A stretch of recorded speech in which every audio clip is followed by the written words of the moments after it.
Good evening everyone, and welcome to the monthly Beyond Zero Emissions discussion group. Firstly, we'd like to acknowledge that we're meeting on the land of the Kulin Nations and pay our respects to their elders, past and present. We'd like to thank Multi Mineshausen and Houston and the team from the Australian German Climate and Energy College at the University of Melbourne for this great venue. For anyone that hasn't been to one of our discussion groups before, VCD is a volunteer-led climate solutions think tank and research organisation. Our goal is to transform Australia from a 19th century fossil fuel-based economy to a 21st century renewable-powered clean tech economy. Our projects include Zero Carbon Australia research, Repower Australia talks, Zero Carbon communities, media work, education programs and much more. We're always looking for more volunteers, so come and talk to us afterwards if you want to get involved. This discussion group is a forum for climate change solutions with presentations by experts in their field and is held on the first Monday of every month. Tonight, we welcome Imogen Jubb, VZD's National Director of the Zero Carbon Communities Project, and Alexi Lynch, the Business Manager at Ironbark Sustainability, and they're presenting on a new report, Australian Local Government Climate Review 2018. This report was published by Beyond Zero Emissions, ICLEI Oceania and Ironbark Sustainability. We'll hand over to the authors to tell us about how your councils and communities are tackling climate change. Would you please welcome Imogen and Alexi? Hello everybody, it's a real pleasure to have you here tonight. I'm Imogen, this is Alexi, if you hadn't figured it out. So I'm from VZE, the Zero Carbon Communities Manager, and Alexi's from Ironbark, the Business Manager there. Do you want to give a little spiel about Ironbark? I don't know if everyone here knows what that is. Yeah, sure. So we work with councils around Australia on climate and sustainability projects. We're a small consultancy. All of our key staff and the founder used to work at local government, we all come from local government backgrounds. We kind of only work with councils, and we only work on projects that are going to reduce emissions, so mainly council corporate operational stuff. So the things that they control, their buildings, their streetlights, their fleet. Sometimes the community, residential, commercial, industrial, transport, waste, but often that'll involve partnering with organisations that know that better. So our main focus is working with what we know, which is councils, and emission reduction is pretty much all we do. And this report was also done in conjunction with ICLEI, which is an international organisation which doesn't stand for anything as far as I know. It used to. They changed it because it used to be the International Council for Local Environmental Initiatives. I used to work at the international ICLEI. It's an international not-for-profit organisation that works with cities around the world. It grew out of the 1992 Rio Earth Summit, and they still work with councils around the world. So their role is local governments for sustainability.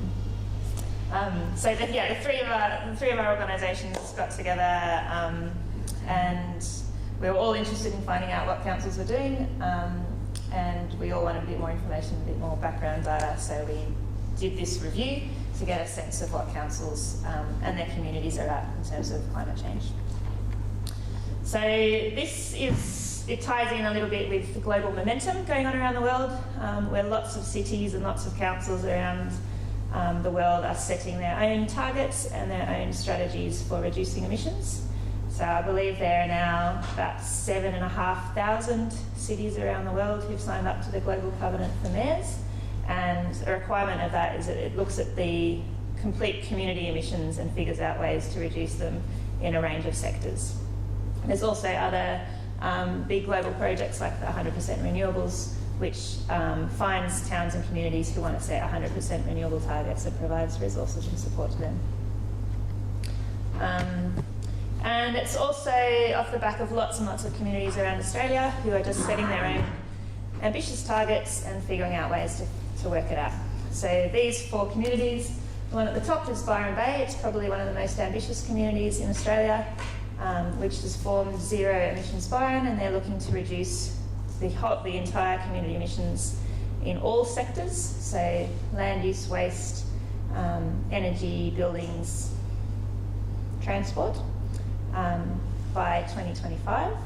And then there are other communities who are looking at only energy targets. So for example, Yakandanda, with the one with a big yak, they've set themselves a 100% renewable goal by 2022. There's others in Western Australia. The one in Denmark, for example, was a community, it's a big tourist town, but it was at the end of the grid line, the electricity grid. And so when tourists would flood into town, there wasn't enough actual electricity capacity. And so they looked at reducing their energy use significantly so that they could deal with the influx of visitors. And then the other town is Jubb, and they're in New South Wales, and they've also set themselves a target to reduce emissions, and they call themselves a zero net town. And then there's lots of zero carbon communities. So Rob, for example, is here from Clean Energy Nillumbik, which is in Melbourne, and then we worked with a few last year in Benalla, and Borbor and Byron, and also Tweed Heads have started up. So there are at least 50 communities around Australia who've just set their own targets and are trying to work this out in their own way. So as I mentioned, there's lots of different sectors where emissions come from. So Beyond Zero Emissions looks at stationary energy, which is buildings and electricity, transport, industry, land use and waste. And lots of communities might only choose to look at emissions in one sector, or they might try and figure it out as a whole. Anyone up? No. So this local government review, we knew that there were lots of communities out there doing this, we knew there were lots of councils out there doing this, but we didn't have really much comprehensive information about what was going on. BZE did a survey of about 150 councils about 2 years ago and found out of that 150, about 80% had a corporate target and about 25% had a community-wide target, but it didn't paint a picture of what was going on nationally. So this review, we really wanted to find out a national picture, as well as more specific information from communities who are doing a lot of work. So we looked at baseline data, so whether communities know what their existing emissions are. We looked at whether they have a corporate emissions target, and corporate in this sense means council, so a council operations target, so for their libraries, their swimming pools, their transport fleet and things like that, and then a community-wide emissions target, so for the boundaries of the council, everyone in that community, whether they had a target to reduce those emissions as well. And so this is the methodology we use for it. So BZE probably started this project a bit under a year ago, and we started by recruiting a whole lot of volunteers who could drive the project. We probably had about 20 volunteers sign up to participate, and we wouldn't have been able to do it without them. They were really instrumental in getting this done. And a little bit later, we joined forces with ICLEI and Ironbark and developed a survey. But before the survey, we got the volunteers to review every single council website in Australia and assess, just according to 5 questions, yes/no answers, so that we could get a national picture of what was going on. So those volunteers really did an amazing job. And then we developed a survey, which we put out to all councils around Australia as well, and we got about 100 councils around Australia filling it out, which is a pretty good response rate for questions of this sort. And then we did some analysis to figure out what was going on. So we'd also concurrently had a similar process about 3 or 4 years ago, working with ICLEI, where we were surveying councils and developed a similar report. A lot of the findings are similar and consistent with what we know globally for the last 5, 10, 15, 20 years, to be honest, when it comes to the councils that have got targets, the councils that have got baseline energy inventories or community profiles. So I think part of it was good timing, because we were about to do the same thing that BZE were about to do, and someone put us in touch so we didn't, annoy councils twice with the same survey, and then basically just got all the data together. And though the report's got a really good starting point, there's a lot more that we'll be able to, I think, get out in the coming months as well. It's a bit of a treasure trove for data nuts. This is just an indication of the respondents we got for the survey. So out of the 100, I think we had about 120 responses all up, most of which were councils, but some were community representatives as well. So a significant proportion came from Victoria. So the results of the survey are a bit skewed towards what's going on in Victoria, and that's probably because all of our organisations are based here. So we've just got better contacts here. And also probably Victoria's doing more than other states, so they're more likely to respond because they're doing more. Yeah. I think traditionally, if you even go back in time 15, 20 years ago, when a lot of these, we had situations where 240 odd councils of 550 in Australia, representing about 85% of the population, were all participants in the Cities Climate Protection Program. A lot higher in 2003, 4, 5 than it is now. But even back then, you had a situation where Victoria were well ahead. These are federally funded programs. The Victorian councils have always, I think, been a lot more progressive and at the forefront of this. They had, all but 3 or 4 councils or cities within the state of Victoria, 75 to 79, were jumping on these programs 15 years ago. Much higher uptake than we had anywhere else. So the chart here on the right is the results of the website survey we did. So this represents every council website in Australia. We looked at 537 councils. The number changes a little bit from year to year as some councils amalgamate or split up or whatever, so that's not a static number. And as you can see, the questions that we asked: does the website have any information on climate change? Does it present any information or actions on reducing energy? Does it provide strategies, actions or plans to reduce emissions? Does it have a target to reduce corporate emissions? So that's the council operations emissions. And does it have a target to reduce community emissions? They're just yes/no answers. We spent maybe 15 minutes or so on each council website and used their search tool to look for things like climate change, climate strategies, things like that. And so this gave, it's not 100% accurate, but it gives an indication if there's information out there in the council. So you can see the ACT is the line at the top. It ticks all those boxes. And then Victoria is the green line. And you can see that's well above the national average, which is the dark blue line through the middle. So in Australia, about 50% of council websites provide information on climate change, which is good, but it means 50% don't as well.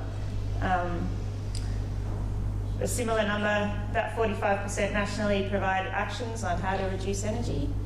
I can't remember the numbers exactly, maybe I think it's 43% provide strategies or plans on climate change. And then you can see there's a big drop. The number there is 19% nationally provide information or provide a corporate reduction target, and then about 7 or 8% provide a community-wide target. So this provides a baseline of information that we really want to see up in the next couple of years.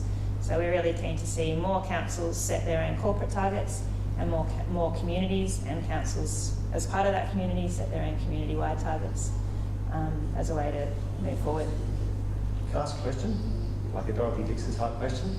19% of councils present targets to reduce corporate emissions, yet we found through the survey 70 or 80% have targets to reduce corporate emissions. What's the difference there? So in the survey, yep, that's about the 100 odd councils who responded to the survey.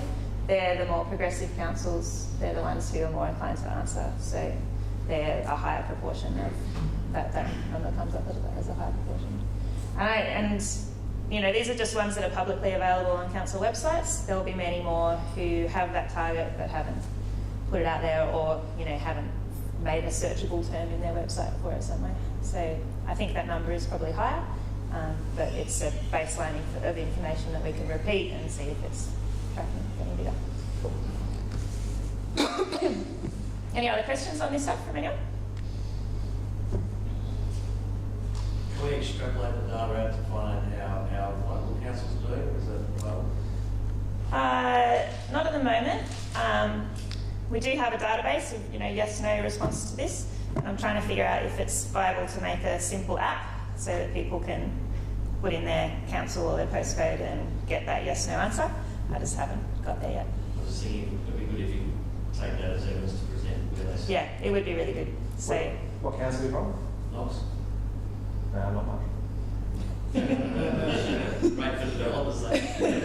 So if you look at even if you look at the information, the data we got from here, look, there's some great stuff that's been going on at Knox and the crew. Knox, I'm not sure what the community is like as well, but the team there have done a lot of big energy efficiency projects over time.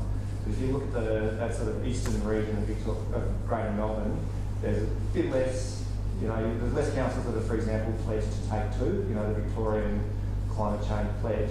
You look at the map of Victoria and then it's the east for you, there's a bit of a gap in the east. I think it's probably more to do with the politics. They're still doing things, it's just that they're less out there talking up their climate change credentials. I reckon that's sometimes a good and sometimes a bad thing, so I shouldn't say that. I don't think it's necessarily a bad thing. Possibly for a council like Knox, you could expect more. They might have a target, I could be wrong. But there are others, we work with a lot of rural and regional councils, and if you speak to people at Swan Hill and Mildura, for example, you look at all their information online or what they say to the community, and you'll be tricked into thinking they've done nothing around climate mitigation or they don't do anything around adaptation. The officers there know that if they talk about climate adaptation in something that goes up the chain, it'll be smacked right back. So they're doing a lot around resurfacing of gardens, roads, levees, whatever it is, that are absolutely climate-related activities. They just don't call it that, and that's the way they get action. And so our response to that is, that's working for you, great.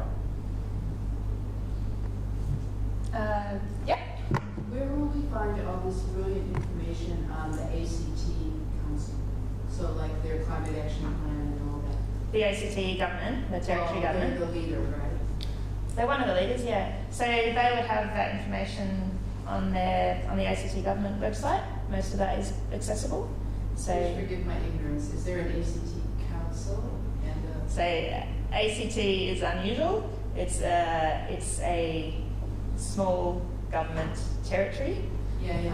So it's not a local council, but it's a similar size to a local council in many regards. ACT territory government. Okay. The ACT got a lot of info online. Happy to send it through afterwards. Lucky enough to be on at an event with one of the guys from the ACT government who was talking about the work that they've done. So they've got a 100% renewable stationary energy target by 2020, which is quite well known and is definitely the leader, and they'll meet that by a few months. But as Imogen said, it's different. You can't really use that model and say, why don't all councils do that? Because they own their electricity infrastructure, they own their street lights, they own everything. They're a state government as well as local government. But they've got a really good way, they've got a really smart way of going about it, and it's actually a model that Victoria then has tried to borrow in a lot of ways. The guy that was in charge of doing it in ACT and setting up their reverse auction energy efficiency scheme came to Victoria about a year or two ago and has been popping out here. A lot of info on their fleet is online as well. They've got a lot if you want to see it, and it's definitely Australian leading. And they're also leading globally as well, so they're pretty out there. Yeah, just from what Alexi just said about the different type of wording. Is the climate change review on the websites, does it take into account that different type, or did you just have a standard wording for each? And then if they used climate change adaptation principles addressed differently, we didn't check that. Okay. I understand the limitations. Yeah. So I think to do that well would require some pretty careful strategy and thinking, and that was beyond the scope of this sort of thing. I should say too, so Mildura and Swan Hill are two examples of councils that have to be careful and sensitive the way they make things happen, and they know better than us. It'd still be preferable that they talked about climate change and communicated about climate change through their website and through everything. And so I think it's important that we do want to get that number up, and it's a really important bit of research to do. But as Imogen points out, there are always shortcomings, and they will do it in the way that works for them. Often too, I know there's a few people who have worked for councils here as well. You can have a target that's been set and you're talking up climate change, and you have a big event where the mayor's, launching it, and that's on your website or it's on some other media launch website, but it's not going into councils, about us, environment, climate change, because you're dealing with the IT person that's hard to get onto and it needs to be updated or in that format. So often they've got their own ways of communicating as well. I think there's one more, yeah. Can I just confirm that this presentation will be on the website? Is it here? So the review is available on the website already, and the presentation will be a video on the discussion group website. So. Okay, and the second thing I just wanted to ask is the 100 councils that responded had what sort of breakup was it between metro, regional, and rural? You know. Good question. It wasn't too bad. Like, we were a bit concerned that it was going to be mainly metro, and it was a long survey. We had to have a few inducements and put an iPad out there for someone who responded, and we were taking a lot of their time. What we've got at the end is a really good survey and a lot of other great info and data that we can use. We got a few regional and rural councils. Yeah, I think it wasn't too bad, the distribution. We don't have that information right here, but if you want, I can dig it out there. It's something that I don't know if we didn't put it in the report in the end, but we could have, but easy to find. And like, if you compare it to the breakup of the number of councils that are regional and rural versus metro, it'll be less because there are hundreds of small rural and regional. As far as population is concerned, it's probably a decent. Okay, per capita type. Yeah. All right, what's next? Oh yeah, one more question. How much of the ACT success is due to enormous funding of the ACT and Canberra itself? And how much is due to council attitudes, staff and the leaders? I don't know the answer to that question. The amount of money spent on Canberra is astronomical. So they should be able to achieve anything. I think so. There's a lot of this is disputed, so you could ask different people and get different opinions. I think it's probably easier to look at Canberra as a state government more than a local government, to be honest. I know they are a local government, but to me, they operate a lot more like a state. They've got politically, they're quite progressive. They've had a Greens member of Parliament, or whatever they're called in Canberra, Shane Brattenbury, who also is on cabinet as well. And so he's taken it forward significantly. I don't think it's because of just the funding, but I think it's because they have got more of a state government budget. We're going to probably touch on the likes of Brisbane and the Sunshine Coast. So Queensland Council is very different as well. In Victoria, your average council is anywhere from a population of 5,000 people in Wadden and below to 250,000, I know, in Wyndham and Casey. The city of Melbourne's 200,000, it's tiny. Brisbane's 1 million and a bit. The Sunshine Coast is the same, so often it's a little bit hard to compare. But I think it's more a lot of political will and a lot of really smart work. They saw energy efficiency as the first place to start, and there was a lot of savings they got from it. And they went out to essentially a reverse auction and said to the world, and said to Australia, we want this much solar, what can you do it for?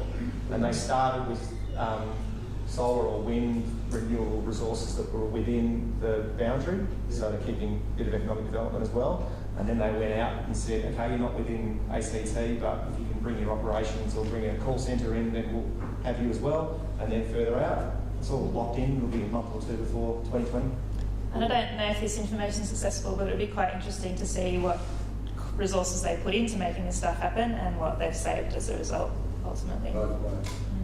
So, just to put this in perspective, of the number of councils that responded, at least they were interested, what was the total population? Of the councils Did that just Brisbane respond? responded. I don't think so. I think Brisbane did respond, that helps. Oh. What are we thinking? I don't know, we can easily find that out and just send it through as a thing from the couple of any, not precise, any gut reaction of how many people we're talking? What's Australia's population now? 23 million? Probably 10? Oh, no, it'd be higher than that, because a lot of those councils represent the larger population. So 100, 120 odd councils out of the 530 in Australia. Of those 530, I reckon 300 of those is 5% of the population. And then you've got this skewed situation where Brisbane, Sunshine Coast, Gold Coast, Moreton Bay, 4 or 5 councils that represent 3 million people as well. So it's not an easy one to answer. The other thing to point out, though, a lot of these high-level figures that we're showing you are consistent with a lot of the previous work that BZE have done, absolutely consistent with the surveys that we've been involved in, and anecdotally what we know from working with about 200 odd councils around Australia. And we often at Ironbark anyway, we have a lot of webinars presenting this sort of stuff to councils. We always survey them in advance and ask them these sort of questions, and it's pretty consistent as far as who has targets and who's doing what. So this information is about who's got targets. It's just of the survey respondents. So the 100 odd who responded. Say so one of them is corporate baselines. So again for council operations, and the other one is community baselines. And so 72% of the councils who responded have a corporate baseline profile, which means they've got pretty good information about the emissions that their council produces. About 22% don't have them, but it's kind of the opposite for community profiles. So about 70% don't have a community profile, which means they have no information about the actual emissions that come from their community, and only a quarter of those councils did have that information. So this is at council level, whether they have information to the community-wide emissions.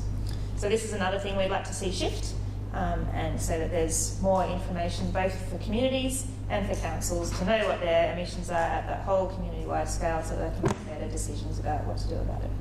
This is shifting at the moment.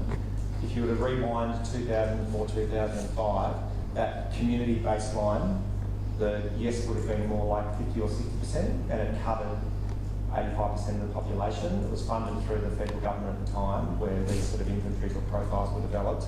Hopefully we'll be able to work on a bit more of this in the coming months to get a lot more councils on board. But at the moment, 55 out of Victoria's 79 councils have got or are in the process of developing a community profile, and probably about 95% have a corporate inventory. And again, just stressing, none of these profiles will ever be perfect, but they're a really good indication of where you are to start with and where you want to get to. Some of the larger corporate structures, e.g. banks, big insurance companies and so forth, are starting to think seriously and implement policies regarding climate change. Were you able to gauge what sort of effect this has had or having on the thinking of these councils? Is it having much effect? So whether the big corporate businesses and whether that's influencing what councils do? Probably, I think the more organisations of any description work towards this, the easier it becomes for everyone else to follow. And I think the big corporates have probably similar processes that councils need to follow. So this particular slide is some of the databases or the resources that they use to develop these emissions profiles. So this is just us mattering. So not all council will use exactly the same process to get their profile. Alexi knows a lot more about this than I, so I might let him say something about that. Yeah. I guess I doubt that there are too many councils that will, to answer the first question, that will go, wow, now they're doing stuff, we should do stuff too. I'm sure that bit by bit it filters through. My personal view, having been in this field for 15, 20 years, is often it's at the officer level where council staff that push it get pushed by community groups as well that end up seeing, strategies and pledges and targets, and then money going into action and actually stuff happening on the ground. Having said that, there are obviously some, very impressive politicians and councillors out there that have really pushed it and helped as well. There are some exceptions, so capital city councils as well are very different to every other city. City of Melbourne, Sydney, Adelaide, etc. Their profile is different. They've got more corporate and businesses than residential, for example. Everything's different. They have their own there, and so they work really closely with corporates. So I think we might touch on the Melbourne renewable energy projects later. If not, it's not in the case study. It's everywhere. But that's a project where Melbourne worked with Darabin, Moreland, Yarra, Port Phillip, Melbourne Uni, a couple of the banks to basically, not dissimilar to ACT, go out to the market and say we want this much renewable energy to power what we do. So for them, it'll happen a lot more because the City of Melbourne's probably a lot more corporatised, for want of a better word. They also said in their lessons learned that doing that project with such diverse range of organisations was really difficult, and it's probably better to do a similar project with like organisations rather than trying to mix match different requirements. Hats off to City of Melbourne. So Adam Zaborchek, who was heavily involved in that, who's now taken a bit of a hiatus, developed not only a a report, but findings and feedback and things to improve and what we would do differently next time. That's the great thing about local government is they don't have to hide their secrets from competitors. So they've been really genuine in doing that. That's all publicly available. Sorry. That's all right. This is information we found on targets. So whether the council has a community target or a corporate target to reduce their emissions. So again, for the community, about 18% already had a target, and another 19% were looking to create one for their community-wide emissions, and then that number was much higher for corporate emissions. So it's an easier place for councils to start to look at reducing their own operational emissions, but that's a much smaller proportion of what's going on than what's going on in the community, so it's really important that those community targets are driven as well. And again, this provides a benchmark where we can, in a couple of years' time, see if things are tracking and improving. This is just the same information and comparing. So out of the survey respondents we had, 80% had a corporate target, but nationally, according to those website searches, only 20% did. So that probably gives an indication that there's a bit of a disparity between those. So target setting is an interesting exercise. Again, lots of councils provided information about what their target was, or it's available on the website, and there's very little consistency around it.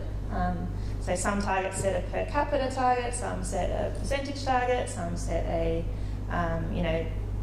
sector-specific target, so only energy, for example, some set it for everything. So this is a difficult thing to kind of track. And Alexi is looking at developing science-based targets that can be developed for councils and communities as well. But I think probably if you're a community group and you're interested in setting a target, I think the ambition is probably the most important element of it. And figuring out how to get there is the next step. But I think that another thing we reviewed in the nationwide was the number of community groups who are active on climate change. There's hundreds of them around the country. There is no lack of community support for this stuff. And I think setting those targets in line with our ambition is really important. Can I just make a few points on targets? The target setting from local governments and probably at other levels, businesses, whatever, has probably been pretty, it's not really science-based, put it that way, it hasn't been for 15, 20 years. When you see a target that's 20% by 2020, probably they haven't put much thought into where they're actually going to get to or what they need to get to. It sounds quite nice. Science-derived or science-based targets basically means we look at what the IPCC says, our carbon budget to stay below 1.5 or 2 degrees, we scale it to Australia and then scale it to a local level. A lot of councils have had targets in the past for both corporate and community. And while they will say that it was a rigorous process and having been involved in setting those targets 15 years ago, it was little more than just putting your finger in the wind a bit and saying, oh, that's what they're doing, we'll do that too. It's changing, which is really good to see, and it's becoming a lot more rigorous. I won't go into this for too long because I can talk about it for a while and am talking about it. If you're actually interested in targets and what science-derived targets are, Sustainability Victoria, we're working with them on a series of webinars, one of which is on June the 19th, which anyone can come to, and it's all around targets, and we're going to have a few case studies from East Gippsland, I think Bairnsdale, and one or two others, Murrumbidgee, Mansfield, on how they set theirs and what we would recommend going forward. Science-derived target basically means zero for your community as well, and it means getting there pretty damn quickly. Yes? The question on the science-based targets, I should know this, but you don't have to go into the detail, but do they take into account additionality? So what would happen under the institution? Yeah. I mean, it depends. So it's like our advice for these sort of things, same with, especially when it comes to community, don't spend too much time worrying about whether it's actually 23.5% or 22%. I mean, focus on actually putting time and effort into doing stuff, putting solar on and whatever it might be. But yes, it does. What it will say though is it's a bit of a different way of approaching it. It's saying, hey Darren, you've got a budget of 23,000 tonnes, and that's it, whether you want to use that all this year or next year or in the next 20 years. And if you do nothing and you stay static, then in 19.5 years it's gone. So you need to figure out how you deal with that budget. That's what the world is doing as far as carbon budgets and the science is concerned. We're using it, doing it local level. This information up here is just an indication of the types of activities councils are undertaking to reduce their corporate emissions. So a really high proportion of it is putting solar on council buildings and upgrading lighting facilities, doing energy audits, street lighting, improving air conditioning and ventilation. So this is, it's quite useful if you're a council staff person who's looking to devise a strategy for what they might want to do for their corporate emissions, and it's giving it to them on a plate. So based on the experiences of other councils and what they're doing. And this is some case studies of what councils are up to as well. I might let you talk on this one, let's see, you know better than I. Local Government Energy Saver Program, 19 of the I guess the poorer councils in Victoria who are developing inventories and action plans through state government funding. That's a photo from Strathbogie because I think Tesla came and paid for some electric vehicle charging points in there. But it's been a really good one to help get those councils that are less resourced, getting a starting point, and so they can look at what they do need to focus on going forward. This is one from Western Sydney, so a regional organisation of councils. I think it was about 9 of them in this Western Sydney region got together and did a street lighting project to replace the street lights with LED emissions, with LED globes, which reduces emissions significantly and saves the council a significant amount of money over a long period. Anyone here from Shires of Ballarat, Geelong or Alpine? Oh, which one? Geelong. Okay, so one of the 3 councils that hasn't changed over their street lights to LEDs. No excuse in Victoria. In Victoria. There's no excuse anymore. That's we don't want Hollywood to force you've got everyone. You know, it's a lay down there, and to give you the reason why they haven't. The same goes for councils in the state. There are a few projects now. If you're not doing solar, if you're not changing your street lights, your pedestrian category street lights to LEDs, you are paying 4.5 times the electricity costs and using 4.5 times of the emissions compared to every other council every bloody day. That's not good enough. And another great example is... It's been filmed. Yeah. Oh. It's still not good enough. So the Sunshine Coast Council looked at its own energy consumption and thought, how about we build a solar farm and use that to provide our energy resource instead of paying someone else for it. So they have already built and already turned on a solar farm which is now providing the entire council with their energy needs. So they reckon it will save over about 22 million over a 30-year period. And they've also provided information about this publicly so that other councils and other organisations can take a look at it and see if they want to do something similar. It did take them quite a long time to get up and running. I think they were working on it for approximately 10 years to get it to the point where they could get it built. But they've done that legwork. It'll be easier for other groups to follow. And how much do it cost them? Don't know, but it'll be publicly available. There's a really good interview on the BZE website from C3CR Radio about 5 or 6 weeks ago, where I think your colleague is interviewing someone from the Sunshine Coast over half an hour and goes through the details. It's really interesting and worth listening. One of the many models though, basically what we see from this and what we see from the results anecdotally is solar, solar, solar, solar, solar. Yeah. It's really a matter of the model, whether it's the Sunshine Coast or ACT, Gunnawarra, small shire in Victoria have got their own way of going about it, the Melbourne Renewable Energy Project, 100% renewable nuclear, and all the ones you guys are working on. Find a model that works for you, just put it up. And there's more and more investment in it ready to go. So we even get called up by bankers saying we want to invest in $100 million in a solar project. What do you reckon we should do? So there's not that many communities or councils who are at that stage where they're ready to get a project running, but once they do, I think the investment will be there for them. So similarly, this is again what primarily council staff have responded to what they're doing for community actions. So if they're looking to reduce emissions, what are they doing about it? Bike paths are a big one. Waste diversion is a big one. Tree planting and urban forestry projects to both draw down emissions but also provide shade to cool areas, and there's some good resources where you can model the heat spots of councils, and so actually go, well, this is the best place to put your trees because this is where people are stressed and where heat builds up. So that's an interesting project. Installing electric vehicle charging stations and improving sustainability criteria into planning processes. So these are some of the examples that they're up to. What was interesting, I don't think we go into it in this presentation, but the resourcing for community actions was very limited. So councils will often say, yes, we want to do community action, but they might have a council officer who's got a part-time allocation of time to do that, and with that time they can probably run a few events, they can provide some information to their communities, but they can't do much more than that. And so for them to really take this seriously, it needs to be seriously resource allocated as well. What are sort of hotspots? What are sort of hotspots that councils might identify? What are your examples? Of actions that they might want to take? Yeah, hotspot. Well, yeah.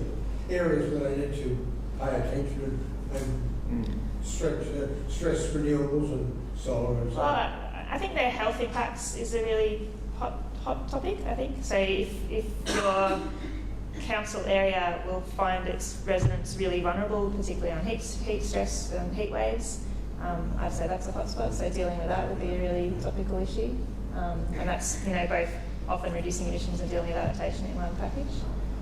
So improving housing quality standards, building the comfort of your home, and also things like urban greening is a good one. Yeah, one thing urban greening. Urban greening, so tree planting and providing shade and cooling areas, providing water, easy access to water, encouraging people to go to air-conditioned places when, times are stressed.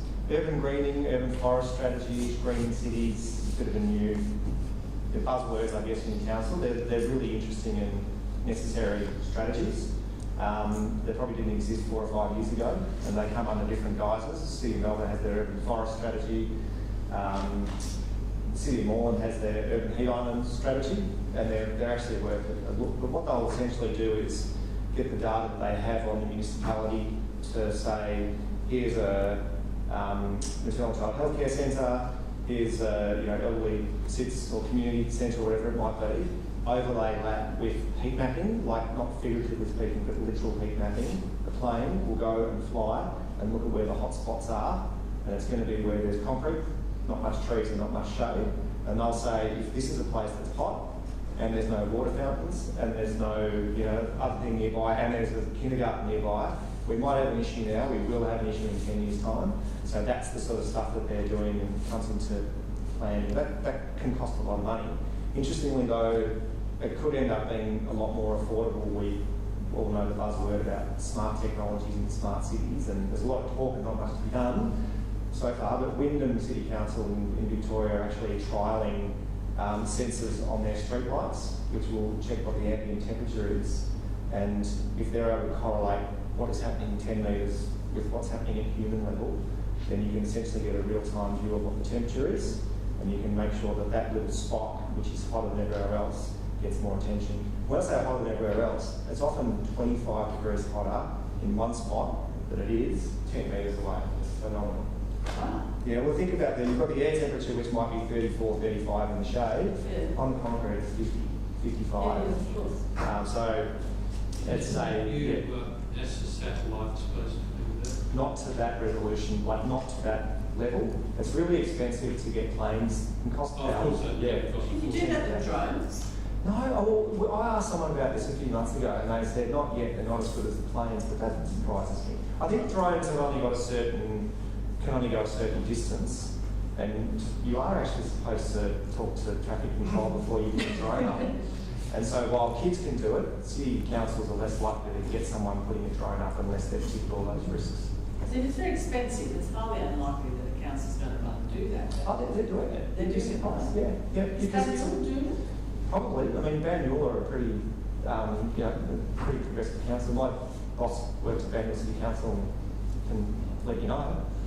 But just to put this into perspective, I was speaking to Rebecca last year, basically banks consider 50+% of councils unbankable. And for the same reason that happened in the US, they've got all this hidden debt that's kept off books, but it's there. So as soon as there's any extra money, push up. We might get to that topic later. There's a little discussion on that. So. And that's one of the, I think, barriers to entering the church. Yeah, I'll talk more on that in a sec. This one here is another case study. So it's Newstead, which is a small town near Dalesford or Cuming. They've also set a target of 100% renewables, and they've been working on it since about 2008. They came up with the idea, and then probably working hard on it for 6 or 7 years. They're about 400 houses, I believe, in the community, and 500. And they've gone about it in a really interesting way, where rather than trying to get everyone to put solar on their roof, where they felt there was an inequity in that because a lot of people in the community couldn't afford it and then would have a higher burden of dealing with the distribution costs, they've actually gone and worked with the distributor in the area and developed a completely new model of paying for their energy bills. So I heard them speak on this last week, and they said probably in the next couple of months it'll indicate whether it'll make it or break it. But it's a testament to communities determining what they want for their region and working really hard to make it happen and bringing everyone along for the ride and doing it in a really fair, just kind of way. So it's a really interesting case study as well. So adaptation, we've talked a little bit about this already. We got some information on adaptation from in the survey. There is probably less going on in this area than in others, but it's still a big thing for councils to consider. And probably there's better case studies around the world of what's going on. So yeah, and I think one of the issues too is that for councils, there's a financial business case in energy efficiency and renewable energy. You get your money back. Adaptation, where you start. You need localised data as well. Sea level rise is an issue for coastal councils, fires and drought for some others. What's right for Bendigo is different for Masson and Ranges, even though they're only 50, 60 kilometres, apart. And so they're going to have completely different climate impacts. It's very expensive, or can be very expensive. You can do things obviously planning in advance. Plus, councils aren't allowed to raise their rates anymore because we've got rate capping. The state government, is anyone here from the state government? The state government? No, not that part. No, sorry. And of course, it's got an adaptation plan that says we all need to do these things and councils need to do these things. So councils say, okay, we're going to raise our rates. They say, no, don't do this. Okay, give us money. They say no. So councils there are solutions, and I'm being a little bit flippant here, but it's a lot more challenging. And there are still a lot of balls in there, I think, when it comes to adaptation. The picture here is a nice example. I don't actually know where it is. That's in Seoul. Yeah, Korea. Yeah, that's fascinating, that one. So yeah, they've replaced a really big concrete highway and reinstalled the existing river system to it, which is, that seems like a nice win-win for everyone. I imagine it would have cost a lot of money to do it. Yes. Some of the opportunities councils do have around adaptation are looking at their infrastructure, looking at their finance, looking at their procurement, making sure communities are engaged. I think it is actually really, most communities still have absolutely no idea what we're heading into. And I think councils have a quite important role to play in providing that information and making sure people are informed, they're prepared. And I think working with organisations like the SES to do that is a really good role for council. And then working out their future planning. So being informed about what impacts are likely for the area and being able to cope with those as they come. I think when we were going out to this survey, a colleague of ours who's doing a PhD in adaptation put out a survey of councils as well and probably got more information because they were actually asking specifically about it. And I'm not an adaptation expert by any stretch of the imagination, but I think there is a lot there. Councils are possibly moving away as well from the traditional approach, which is very risk-based. What's going to happen, what are the impacts, what do you do about it, what's going to cost, and asset-based, which is, what do we own and what's in trouble, to a lot of different models. And so there is actually quite a bit of new approaches out there. This is another indication from the survey of how the people who responded felt about state and federal strategies on climate change. So states are doing okay. There's a sort of somewhat satisfied response on how states are working, but there's a very unsatisfied response to what the federal government's doing. So it's not really that much of a surprise, but it's interesting to get a bit of information on it, and it might also be interesting to track if that changes or gets worse or not. So who said they were somewhat satisfied with the feds? Yeah, a couple of people. We probably could find out who they were, what they thought. That's the national data. No, this is this survey respondents. So this is the 120 odd people who provided information through the survey. So Probably not unsurprising, so that. Yeah. So we also came up with some recommendations as a result of doing this review.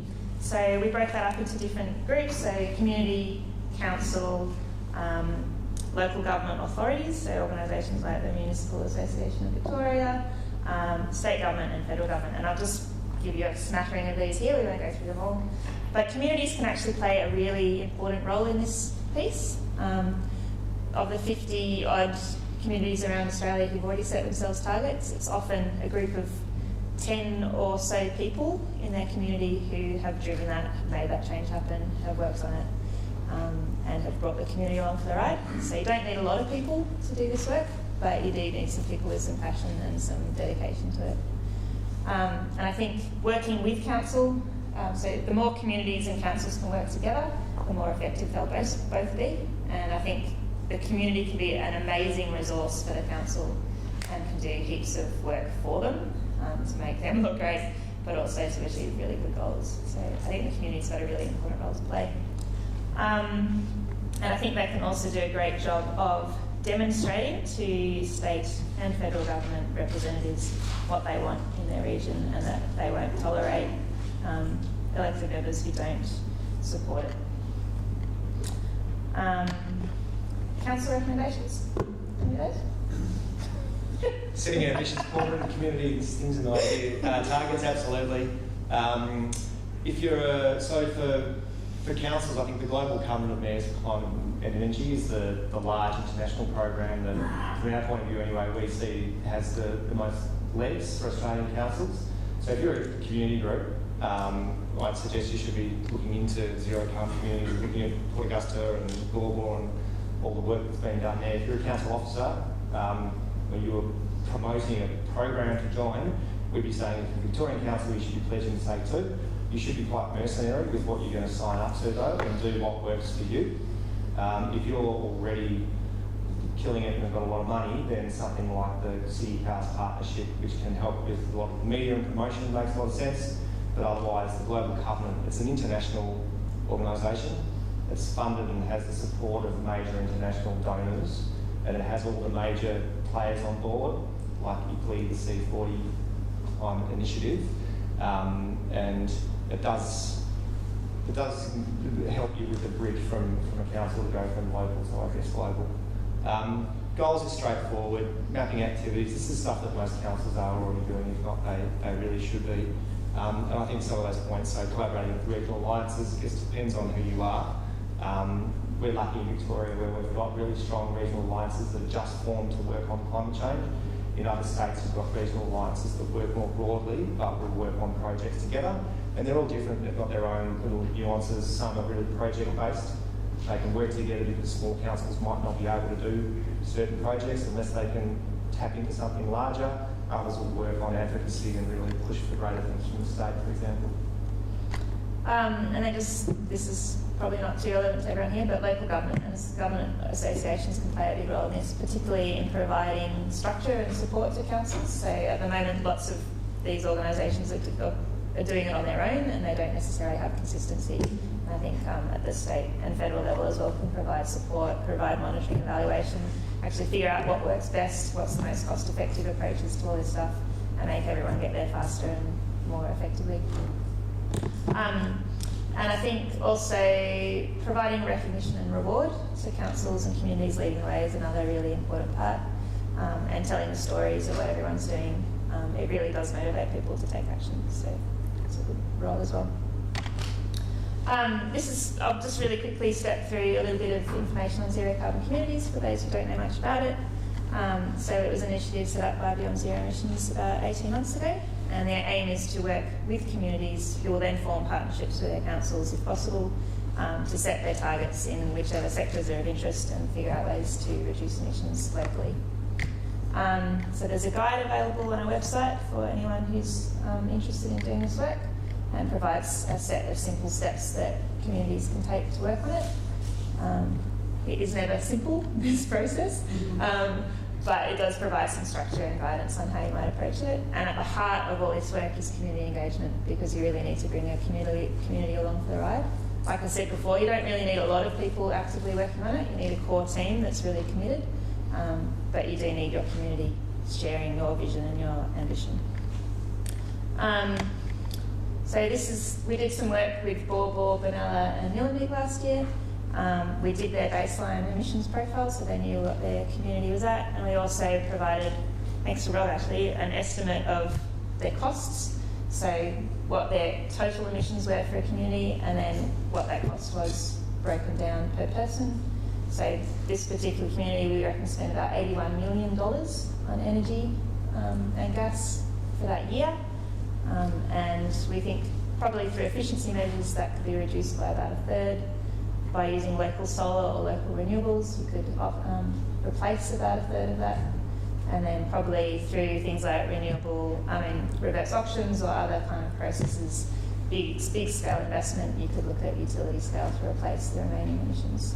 And this is a very simple strategy that could apply as a starting point for communities around the country to figure out how to get there. We also recommend setting targets within 10 years.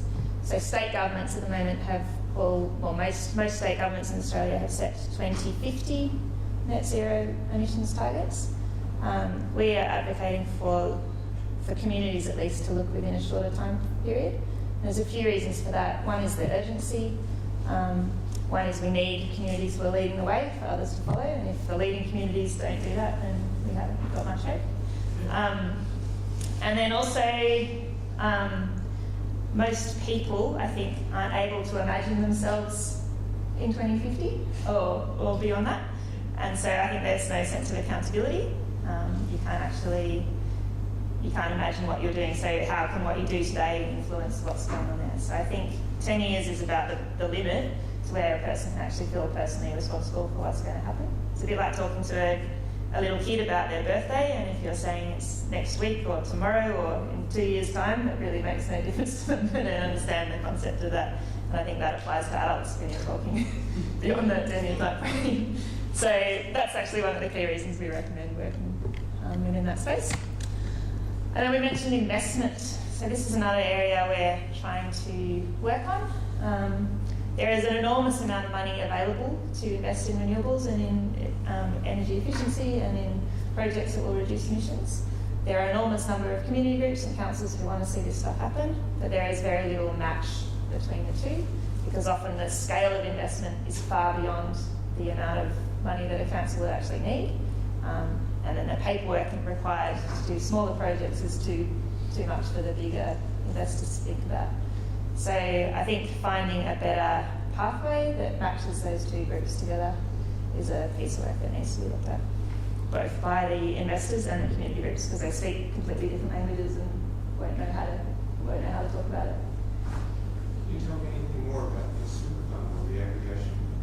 So again, super funds have this enormous pool of money, but they're not, I think, the paperwork required to do a solar farm, for example. Yes, it's usually focused on the big ones. Yeah. So, but for councils and communities, doing those big projects is usually beyond their capacity. And there's been talk of whether you can aggregate these projects so that they're a big enough sum that super funds will be interested in, but then who does all that administration? How would that actually work? So it's just talk. As far as I know, it's just talk. But again, the money is available, the community will is available, but matching doesn't seem to exist yet. We know, I don't know how it works myself, but we know someone, not an Ironbark, that has a financial services license, for example, and they are absolutely talking to, it's like a hedge fund manager, a super fund, is that what we're talking about? Millions and tens and hundreds, if not billions of dollars. They're ready to want to invest in things, they just need things at a certain scale. And so these guys that I know are talking to councils mainly, not community groups. That's maybe the challenge because they need 100 community groups. And on the line they've got the people who want to invest from overseas, and what they need to do is get the timing right as well, because they need to have something in place where they can guarantee, renewable people need to be able to guarantee that they'll be able to sell electricity. People who want to buy it need to be able to guarantee that they can get the supply, and the money people need to have low risk. But often it takes a pretty, relatively small amount for these guys, I would have thought, to get started, around a couple of $100,000 feasibility studies, which I would have thought that's a role for the state government to play, for example, or other funders, because longer term savings are pretty significant. So those conversations are definitely happening. It's just well beyond my pay grade. Can I just ask what the relevance of blockchain is in the investment? Well, it's another way of financing options. It's definitely moving really fast, so I find that hard to keep on top of, and I don't understand the technology particularly well in the first place. But I think this is all of these things are a fast-moving beast, and I think it'd be really great if communities are involved in those discussions as these things shape, because otherwise there's no capacity for them to contribute and be part of the win of it. And I think almost all involved, they want to see emissions reduced, they want to see community wellbeing increased, and they want to see a return. So those are the common interests between all the players, probably to differing degrees, but getting that common language and matching those opportunities is something we're just interested in discussing and seeing if we can get in.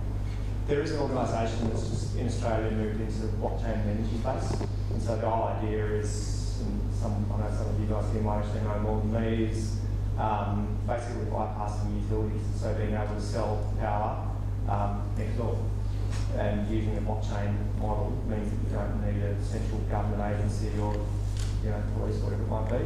There's interestingly, and it does move so quickly, if anyone's from Indigo, there's an interesting model of community engagement run under the name Beehive. It's essentially community-run platform sharing, so this is the sort of thing they could look into. But they're actually looking at something called holochain, because there's a few issues with blockchain. One is that every time there's a change to the ledger, if you like, it needs to be increased and improved across everyone that's using it, which is why we have the issue with Bitcoin that requires the energy of Finland to operate on a daily basis, because everyone's computer that owns the ledger, if you like, needs to upgrade and improve every couple of seconds. So there are blockchains today and a holochain tomorrow and something else down the track. I know that's what they're looking at in the Beehive model. I'll see if I can find an example of that power company, because it's quite interesting. Yes? I was wondering if you've heard anything about green bonds, which seem to be new. Green bonds? Yeah. Yeah, so green bonds I think are a similar issue around that they're very large. So the amount of money is really significant and probably not yet matched to what communities or councils will be looking at. And they tend to be focused on developing countries rather than developed, but I think that will also change as well. And they're definitely one of the opportunities to look at. Because again, there's trillions of dollars in green bonds globally that are looking to invest in these sorts of projects. So there's, social impact bonds is a really interesting model as well. Municipal bonds seem to be quite popular in other countries, but not in Australia. So there are lots and lots of financing models. And then also for small projects, particularly renewable solar projects, there's lots of community investment models which work. Particularly if you have less than 20 investors, then it's quite simple to get projects up and running. If you have more than 20, then you need a different kind of organisational structure, which costs a lot of money and process to arrange. So there's some good resources out there on that. The Frontier Economics Group have done a guide to looking at community energy financing. And so again, it's a fast-moving space and lots of opportunities there. So I guess the vision that VZE has is an ever-growing network of communities working together to achieve zero carbon status. So we're looking to see more communities set their targets, to reduce emissions and share resources between each other so that we can get there faster and more effectively. And then that applies to councils as well, because councils are an integral part of those communities. And yeah, these are our contact details. So Bernie Cotter is the ICLEI partner. If you've got any questions about the Global Covenant and theirs or ICLEI, chat to him about those. Otherwise, thanks very much for coming and chatting. Thank you.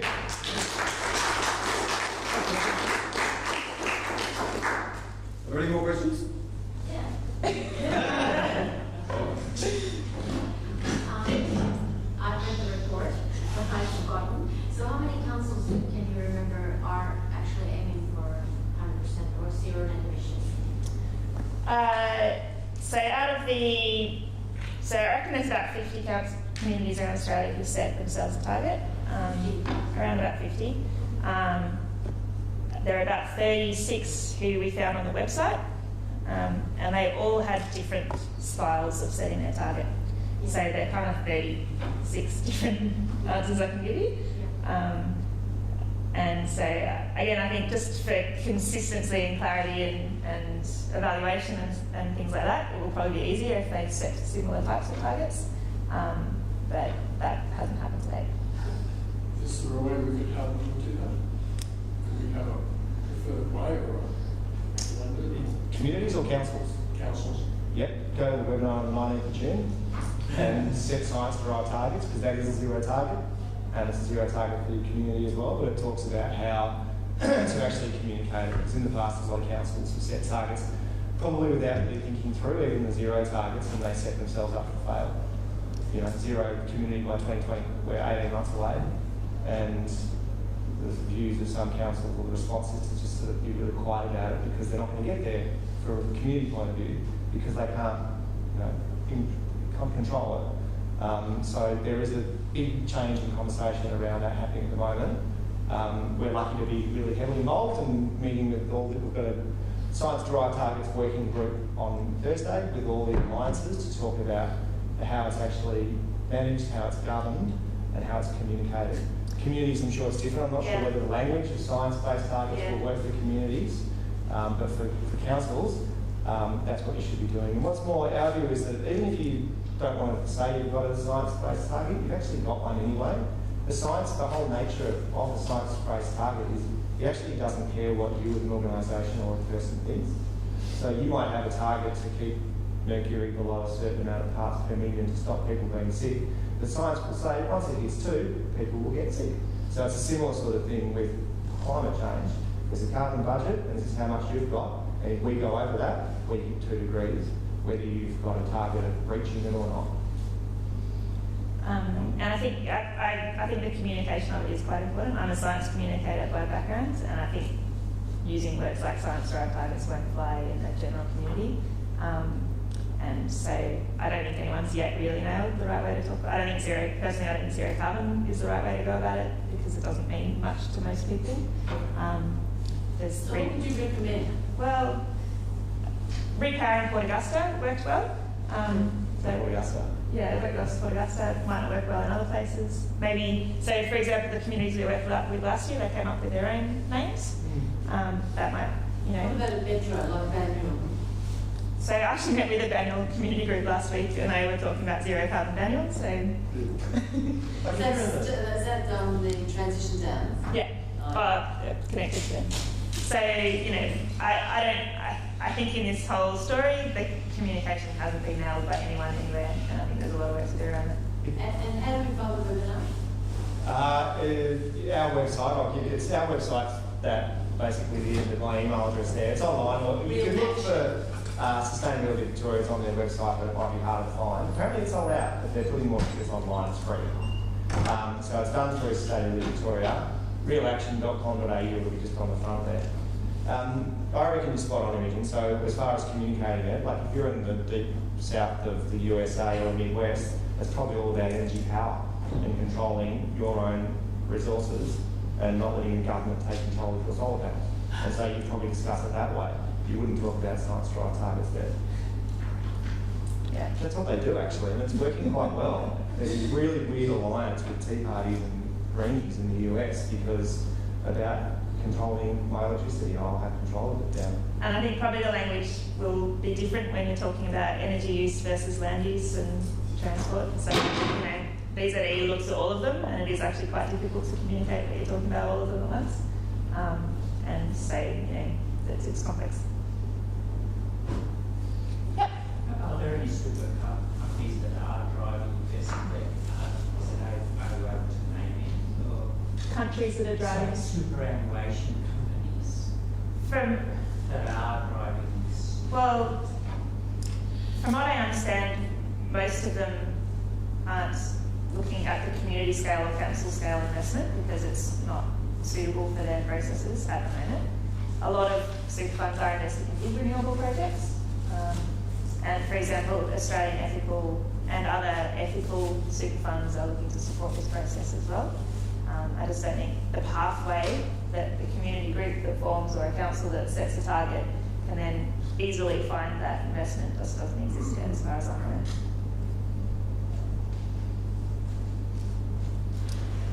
I think that might be it for that. Thank you very much for listening to us. It was absolutely fun.